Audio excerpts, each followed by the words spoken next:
Nagtatag ng Manila School and Community Safety Task Force ang lokal na pamahalaan ng Maynila para mapigilan ang karahasan sa mga eskwelahan at mga pampublikong lugar sa lungsod. Pabor naman ang ilang magulang sa paghihigpit ng seguridad sa mga eskwelahan.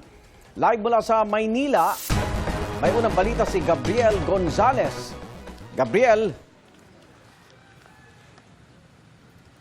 Good morning, Igan. Ayon sa mga magulang na ating nakausap, ay dapat noon pa naghigpit ng seguridad sa mga paaralan dito sa lungsod ng Maynila. Mungkahi ng ilan sa kanila ay dapat nang gumamit ng metal detectors sa lahat ng entry point sa bawat paaralan dito sa lungsod para makita kaagad kung may dalang deadly weapon ang mga estudyante.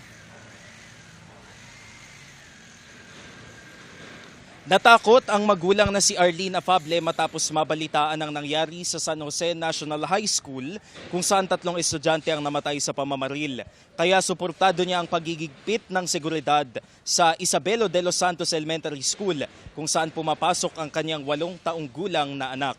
Ang tatay naman ng 11 taong gulang na estudyante naniniwalang dapat paigtingin ang pagche-check sa bags ng lahat ng mga pumapasok sa paaralan.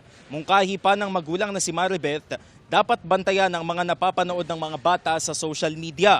Kahapon, June 24, nilagdaan ni Manila Mayor Isko Moreno ang Executive Order No. 29 na nagtatatag sa Manila School and Community Safety Task Force. Yan ang mangunguna sa pagpapanatili ng kaayusan at kaligtasan sa mga paaralan at mga pampublikong lugar. Pakinggan natin ang pahayag ng ilan sa mga magulang na ating nakapanayam.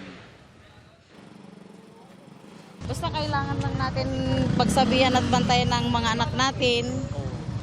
Kasi marami nang nangyayaring hindi maganda sa ating kapaligiran dahil sa mga napapanood at nakikita ng mga bata, yun ang ginagaya nila. Siyempre, itong sa kami mga magulang sa mga anak namin, mas magandang igting ng pag-aapkap ng mga sa estudyante na para may iwasang magdala ng mga illegal na tulad ng mga kutsilyo, baril. Mas okay siguro kung nati-check yung bag ng mga bata.